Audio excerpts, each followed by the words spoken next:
하나님께서는 이스라엘 백성들을 가데스 바네아까지 인도하여 주셨습니다. 열 하루 만에 가데스 바네아에 도착하여서 하나님이 이스라엘 백성에게 내가 너희 조상에게 약속한 땅을 가서 차지하라고 명령하시죠. 내가 너희에게 그 땅을 취하게 하리라고 말씀하여 주셨습니다. 그런데 우리가 어제 말씀해 보았던 것 같이 이스라엘 백성들은 하나님이 그 주신 땅을 거부합니다. 왜 그렇습니까? 그들은 하나님을 바라보기보다는 눈에 보이는 것을 바라보았기 때문입니다. 사단이 하는 일이 무엇일까요? 우리가 하나님을 바라보기보다는 세상에 보이는 것을 바라보게 합니다. 이스라엘 백성이 그랬습니다. 세상에 보이는 그 가나안 땅에 올라가서 보았던 가나안 백성의 그 용맹함과 커다람, 그리고 그 성곽의 웅장함, 그리고 그곳에 있는 안악 자손들, 그들이 보기에는 그들이 그곳에 가서 그 가나안 땅을 쳐서 그 자신의 것으로 만든다라는 것은 불가능하게 보였습니다. 현실의 그러한 문제가 그들의 그러한 모든 믿음의 그러한 부분들을 다 압도해 버린 것입니다. 사랑하는 성도 여러분, 우리가 언제 믿음이 연약해집니까? 현실의 문제에 압도당할 때입니다.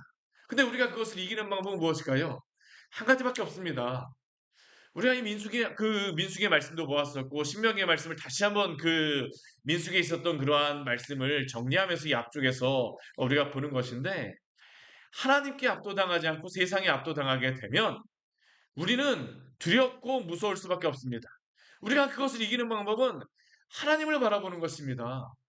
하나님께 압도당하는 것입니다. 하나님께서 이스라엘 백성에게 무엇이라고 말씀하셨습니까? 하나님은 그들에게 지금까지 보여주셨던 것이 무엇입니까? 너희보다 앞서가시는 하나님이라는 것을 모세를 통하여서 말씀하여 주셨죠. 나는 너희보다 앞서가는 하나님이다. 구름기둥과 불기둥으로 항상 앞서가셔서 인도하여 주셨고, 애굽에서도 그렇게 하셨습니다. 출애굽 시에도 그렇게 하셨습니다. 홍해의 그런 길을 건너갈 때도 하나님이 앞서가심으로 그들의 길을 인도하신 것이지, 그들이 먼저 가서 그들이 취한 것이 아닙니다. 지금도 동일합니다. 가나안 땅을 그들이 어떻게 차지할까요? 그들의 힘으로요? 아닙니다. 앞서가시는 하나님께서 그들에게 승리를 주시는 것입니다. 믿음으로 걷는 것이 중요한 것이지, 그들이 내가 무엇이 준비해서, 물론 준비하는 것이 필요합니다. 그러나 정작 그들에게 먼저 필요한 것은 무엇입니까? 하나님을 바라보는 것이었습니다. 근데 그들은 하나님을 의지하고 바라보기보다는 상황에 압도당하니까 어떻게 돼요? 세상이 더 크게 보이는 것이죠. 그러나 먼저 가시는 하나님을 바라보십시오. 또 하나님은 어떤 하나님이셨습니까? 우리 그 앞에 31절 말씀해 보게 되면, 너희 하나님 여호와께서 너희가 걸어온 길에서 너희를 안으사 이곳까지 이르게 하셨느니라. 그들을 안아주시는 하나님이었습니다. 먼저 가시는 하나님, 안아주시는 하나님. 우리 30절 말씀에도 이제도 너희를 위하여 싸우실 것이다. 과거에만 그렇게 싸우신 것이 아니라 이제도입니다. 이제도. 이건 현재 시점입니다. 이것은 모압 평야 앞에 있는 이스라엘 백성에게도 말씀하시는 것이죠. 이제도 너희를 위하여 싸우실 것이라. 우리가 항상 현재 시점에서 이제도 우리를 위하여 싸우신 하나님을 믿지 않게 되면, 하나님을 바라보지 않게 되면, 우리는 여지없이 가데스 바네아에 있었던 그 이스라엘 백성과 동일한 그러한 오류에 빠지게 됨을 기억하십시오. 하나님은 지금도 이제도 싸우시는 하나님이심을 믿으시기를 바랍니다. 걸어온 길에서 너희를 안으셨던 하나님입니다. 오늘도 그렇습니다. 우리의 상황이 사람이 많건 적건, 우리의 그러한 그 물질적인 그런 환경과 여러 가지 것들이 다 준비되어 있건 아니건, 이것과 상관없이 우리와 함께 하시는 하나님을 기억하십시오. 아무것도 하지 말라는 의미가 아닙니다. 이 하나님을 믿고 걸어가라는 것입니다. 근데 이스라엘 백성은 어떻게 했습니까? 가데스 바네아에서 하나님을 믿지 않았습니다. 신뢰하지 않았어요. 하나님을 믿지 않았던 이스라엘 백성에게 가나안 땅에 들어오지 못하리라라고 말씀하셨습니다. 그러면 이제 한 가지의 질문이 생기죠. 그러면 도대체 누가 가나안 땅에 들어갈 것인가라는 그런 질문입니다. 하나님이 가나안 땅에 그 약속하신 그 가나안 땅을 주시지 않을까요? 취소되었을까요? 그 언약이 폐하여졌을까요? 그것은 아닙니다. 하나님의 언약과 약속은 결코 폐하여지지 않습니다. 그러면 나머지 남은 한 가지의 질문은 한 가지죠. 누가 가나안 땅에 들어갈 것인가라는 겁니다. 믿음으로 하나님을 붙잡았던 사람이라고 오늘 신명기 말씀 우리에게 말씀합니다. 우리 35절 말씀해 보게 되면 이 이스라엘 백성에게 이렇게 말씀하세요. 이 악한 세대 사람들 중에서 내가 그들의 조상에게 주기로 맹세한 좋은 땅을 볼 자가 하나도 없음이라. 하나님이 그 조상에게 주기로 맹세한 좋은 땅을 볼 자가 하나도 없다라고 하나님이 말씀하십니다. 어떤 사람은 보지 못합니까? 이 악한 세대 사람들입니다. 이 악한 세대 사람들은 어떤 사람일까요? 믿음이 없는 사람들입니다. 믿음이 없는 사람들이에요. 하나님을 의지하지 않았던 사람입니다. 우리가 우리 히브리서 4장 말씀 같이 한번 보도록 할까요? 우리 히브리서 4장의 말씀. 이 히브리서 4장은 이 민수기의 말씀, 이 신명기의 말씀을 오늘 보는 이 신명기의 말씀을 정리하는 그러한 말씀인데요. 우리 히브리서 4장 1절 말씀, 1절, 2절 말씀에 이렇게 말씀합니다. 우리 같이 한번 읽어보도록 하겠습니다. 그러므로 우리는 두려워할지니 그의 안식에 들어갈 약속이 남아 있을지라도 너희 중에는 혹 이르지 못할 자가 있을까 함이라. 그들과 같이 우리도 복음 전함을 받은 자이나 들은 바 그 말씀이 그들에게 유익하지 못한 것은 듣는 자가 믿음과 결부시키지 아니함이라. 아멘. 두려워하지 말라라고 말씀하시면서 안식에 들어갈 약속은 분명 있습니다. 하나님의 땅은 있습니다. 그런데 누가 하나님의 약속의 땅에 이르지 못하겠습니까? 믿음과 결부시키지 못한 자라고 분명히 말씀하시죠. 이 악한 세대 사람은 누구입니까? 믿음과 결부시키지 아니하였던 사람입니다. 하나님을 의지하지 아니하고 하나님을 신뢰하지 아니하였던 사람입니다. 세상 바라보고 낙심하였던 자들이죠. 하나님 바라보십시오. 하나님 의지하지 마십시오. 악한 세대의 사람이 다른 것이 아니라 하나님을 끝까지 의지하지 아니하였던 자가 바로 악한 세대의 사람이라고 우리에게 말씀하는 겁니다. 하나님의 그 안식의 땅에 들어가지 못하였다라고 오늘도 우리에게 말씀하는 것입니다. 하나님 끝까지 바라보시기를 축원합니다. 하나님 의지하십시오. 그럼 누가 들어가게 됩니까? 오늘 말씀에 보면 대표적으로 두 사람을 이야기하죠. 오직 여분의 아들 갈렙. 우리 1장 36절에서 오직 여분의 아들 갈렙이라고 첫 번째 사람으로 우리에게 이야기합니다.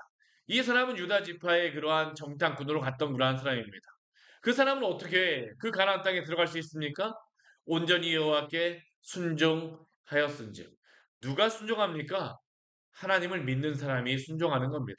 하나님의 약속을 붙드는 사람이 순종하게 되어지는 것이죠. 끝까지 하나님을 붙잡았던 사람입니다. 우리 갈렙이 민수기 말씀에 무엇이라고 그가 고백하였습니까? 우리 민수기 우리 14장 6절, 7절 말씀에 8절 말씀에 보게 되면 9절까지의 말씀을 보게 되면 이 갈렙이 하였던 그 말을 우리가 볼 수 있죠. 우리 같이 한번 보도록 하겠습니다. 민수기 14장 6절서부터 우리 9절까지의 말씀입니다. 갈렙이 하였던 오직 순종하였던 믿음의 고백을 하였던 그 사람 갈렙의 그 고백이 무엇입니까? 4절서부터 우리 10절까지의 말씀 같이 읽겠습니다. 그 땅을 정탐한 자 중에 눈의 아들 여호수아와 여본네의 아들 갈렙이 자기들의 옷을 찢고 같이 읽습니다. 이스라엘 자손의 온 회중에게 말하여 이르되 우리가 두루 다니며 정탐한 땅은 심히 아름다운 땅이라. 여호와께서 우리를 기뻐하시면 우리가 그 땅으로 인도하여 들이시고 그 땅을 우리에게 주시리라. 이는 과연 적과 꿀이 흐르는 땅이라. 다만 여호와를 거역하지는 말라. 또 그 땅 백성을 두려워하지 말라. 그들은 우리의 먹이라. 그들의 보호자는 그들에게서 떠났고 여호와는 우리와 함께 하시니라. 그들을 두려워하지 말라 하나. 우리 분명히 우리 민수기 우리 14장 6절부터 우리 9절까지의 말씀에서 갈렙이 하는 고백이 무엇입니까?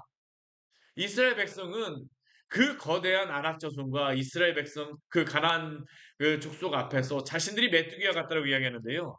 갈렙은 다릅니다. 여호수아는 다릅니다. 그들이 바로 우리의 먹이라라고 이야기를 하죠. 이유는 무엇입니까? 하나님을 신뢰하기 때문입니다. 하나님을 믿기 때문이죠. 온전히 여호와께 순종하였은지요.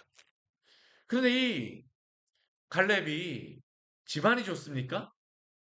우리가 이 갈렙이라고 하는 사람 제가 몇 번 그 설교를 통해서 민수기 말씀에서도 말씀드렸지만 이 갈렙이라고 하는 그 의미는 개라는 그러한 의미입니다. 개, 똥개. 이스라엘 백성들은 자신의 그 자식들에게 이 개라고 하는 그 이름을 붙여줄 리가 없습니다. 왜냐하면 이것은 이방인을 의미하는 것이기 때문입니다. 그는 여분네의 아들이라고 이야기하는데 이 여분네는 그나스 족속입니다. 우리가 앞에 창세기의 말씀이나 그 앞에 말씀을 보게 되면 이 그나스 족속은 에돔 족속이라는 것을 우리가 발견할 수 있습니다.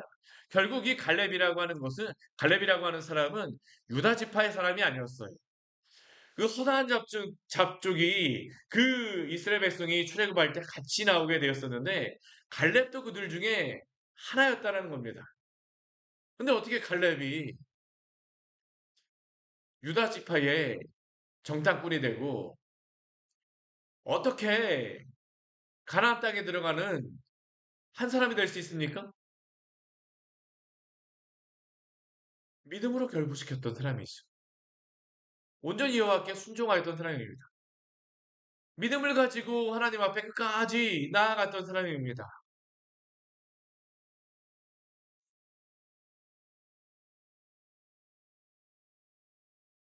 그리고 또 한 사람이 누구입니까? 우리 38절 말씀에 보게 되면 눈의 아들 여호수아라고 이야기합니다. 이 눈의 아들 여호수아 누구입니까? 에브라임 지파의 지도자죠. 모세의 수종자입니다. 그리고 그도 정탐꾼 중에 하나였습니다. 호세아라는 이름이 불렸었죠. 근데 그도 역시 가나안 땅에 들어갈 약속을 받았습니다. 왜 그렇습니까? 갈렙과 동일한 그러한 신앙 고백을 하였기 때문입니다. 끝까지 하나님을 신뢰하며 믿었던 자. 환경이 문제가 아닙니다. 상황이 문제가 아닙니다. 끝까지 여호와를 신뢰하며 믿으시기를 바랍니다. 이러한 그들에게 이스라엘 땅을 차지하게 하겠다라고 말씀하세요. 근데 오히려 그 모세는 들어가지 못한다라고 말씀하십니다. 이 사건이 일어났던 데가 민수기 14장이지만 나중에 20장에서 하나님이 그 말씀을 하세요. 그러나 이것을 그 요약해서 말씀하시다 보니까 이 일로 인하여서 들어가지 못하는 것처럼 말씀하시지만 그러나 모세는 이 모든 것들의 그 대표자였기 때문에 모세도 역시 들어가지 못하리라고 하나님께서 말씀하시게 되죠. 그러나 모세를 대신하여서 가는 사람이 누구입니까? 여호수아입니다. 여호수아. 이 모세와 여호수아가 근데 하나님께서 그들을 사용하셨던 그 이유가 조금 약간 다릅니다. 보았던 것이 다르기 때문입니다. 모세 같은 경우는 무엇을 보고 비전을 키웠던 사람입니까? 광야에서 40년 동안 보고 준비하였던 사람이죠. 그렇기 때문에 하나님께서 40년 동안 광야를 보았던 모세를 통하여서 이 광야의 길을 인도하게 해주셨습니다. 근데 여호수아는 어떤 사람입니까? 이 가나안 땅을 보고 왔던 사람입니다. 이 여호수아는 가나안 땅을 보고 소망하였던 사람, 가나안 땅에 대한 비전으로 살았던 사람입니다. 그래서 하나님께서는 여호수아를 이 가나안 땅으로 인도할 지도자로 삼으셨습니다. 사랑하는 성도 여러분, 하나님 끝까지 붙잡으십시오. 그리고 하나님이 오늘 우리에게 보여주시는 여러 가지 것들을 향하여서 우리는 메뚜기 같다라고 고백하지 마십시오. 믿음의 눈으로 바라보시기를 축원합니다. 우리의 가정과 이 지역과 우리의 교회를 바라보며 주님이 이 땅을 우리에게 주시옵소서. 오늘도 믿음으로 바라보시는 우리 귀한 성도를 내시기를 축원합니다. 이게 바로 우리가 가져야 될 믿음이죠. 또한 누가 들어가게 됩니까? 우리 39절 말씀에 보게 되면 그들의 자녀들이 들어가게 되리라고 말씀하시죠. 근데 그 자녀들을 하나님이 말씀하시는 그 앞에 호칭이 있습니다. 너희가 사로잡히리라 하던 너희의 아이들. 또한 당시에 선악을 분별하지 못하던 너희의 자녀들. 그들은 그리로 들어가리라라고 말씀하세요. 왜 그렇습니까? 이 이스라엘 백성들 같은 경우에는 믿음으로 결부시키지 않고 그 하나님을 원망하고 불평하였었지만 그러나 이 자녀들은 그러한 죄를 범하지 아니하였습니다. 하나님께서 이 자녀들에게는 그 약속의 땅을 허락해 주겠다라고 말씀하시죠. 고의적으로 죄를 범하는 것 하나님이 기뻐하지 않으십니다. 우리의 입술로서 우리가 스스로 제안하며 하나님께 불신앙의 그러한 말을 하지 마십시오. 원망함을 불평하는 것에 우리의 입술을 사용하지 마시기를 바랍니다. 사로잡히려 하던 그들의 자녀들은 오히려 들어가게 되어집니다. 이게 아이러니죠. 역설입니다. 사로잡히지 않아요. 왜 그렇습니까? 하나님이 붙잡아 주시기 때문입니다. 하나님을 바라보지 않았던 그들은 하나님 불순종함으로 하나님의 땅에 들어가지 못하였었지만 믿음으로 결부시키지 않으므로 들어가지 못하였지만 그들이 들어가지 못하리라고 하였던 그들의 자녀들은 하나님이 붙잡아 주심으로 하나님이 안아 주심으로 하나님의 나라에 들어가게 되어지는 겁니다. 구원받는 자가 누구일까요? 내 것은 내려놓고 하나님 의지하는 자들입니다. 내 힘 의지하는 자들이 아니에요. 겸손하게 주님 바라보며 주님 의지하는 자들, 어린아이와 같은 자들이 주님의 나라에 합당하다고 말씀하시는 게 이것 아닙니까?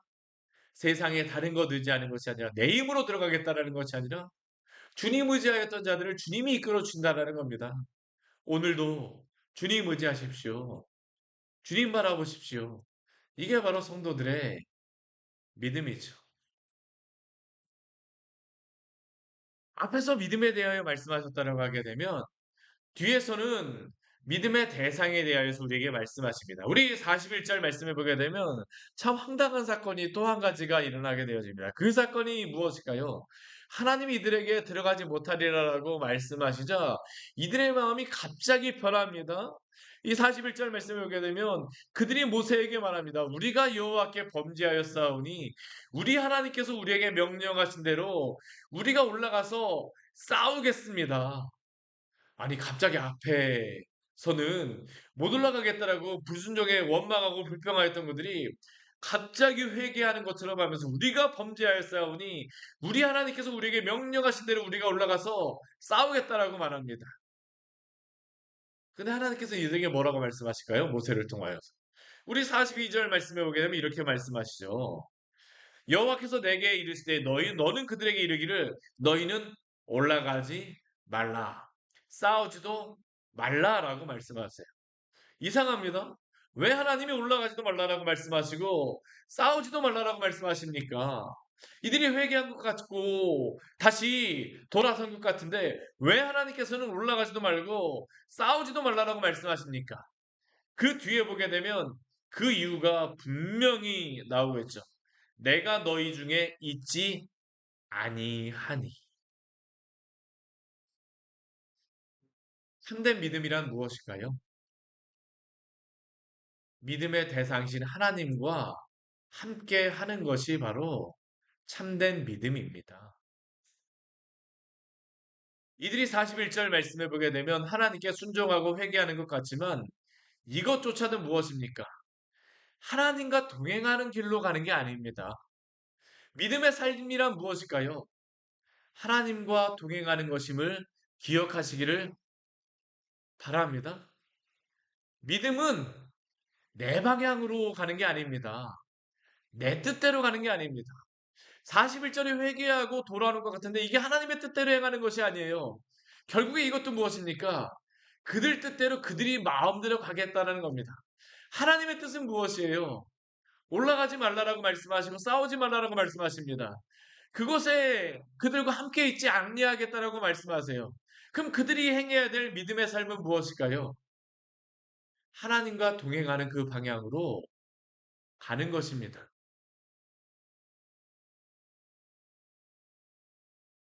하나님과 동행하는 것은 무엇일까요? 올라가지 말라라야. 말라입니다. 내가 너희 중에 있지 아니하니. 하나님과 동행하는 것이 바로 믿음의 삶입니다. 하나님이 가라 하시면 가고 멈추라 하시면 멈추는 것이 바로 믿음의 삶입니다. 믿음의 삶은 주님과 동행하는 것입니다. 주님의 뜻을 따르는 것입니다. 근데 그들은 어떻습니까? 우리 43절 말씀에 보면 그들의 모습에 대해서 이렇게 말씀하시죠. 너희가 듣지 아니하고 여호와의 명령을 거역하고 거리낌 없이 산지로 올라가네. 하나님이 말씀하셨음에도 불구하고 하나님의 말씀을 거역하여서 거리낌 없이 산지로 올라갔습니다.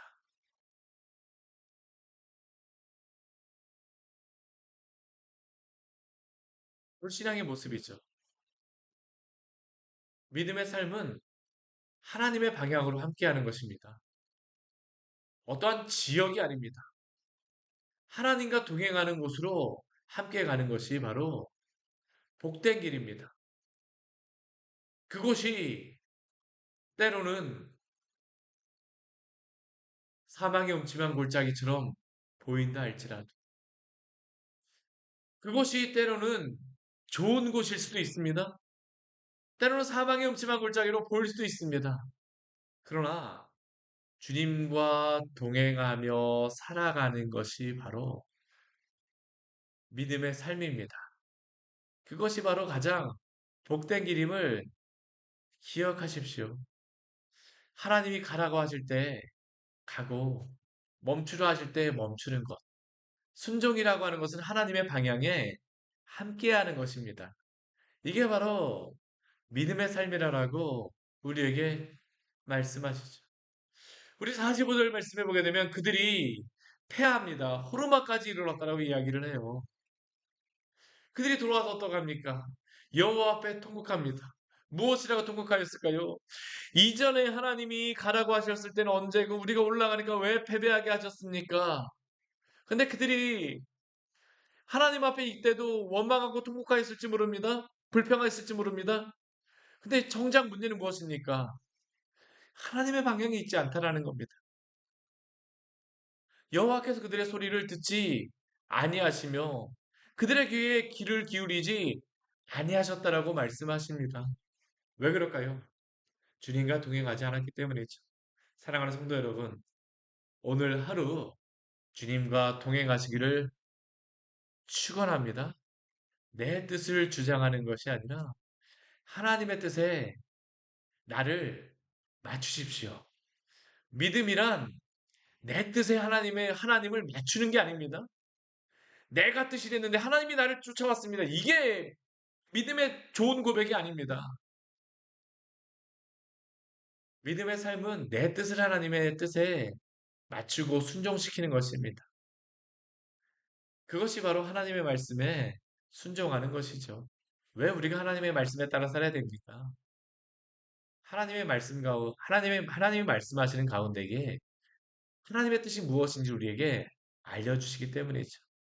오늘도 주님과 동행하심으로 복된 삶을 살아가시기를 축원합니다. 같이 기도하도록 하겠습니다. 하나님 아버지 오늘 말씀을 통하여서 우리에게 귀한 은혜를 주니 감사를 드립니다. 우리로 하여금 세상에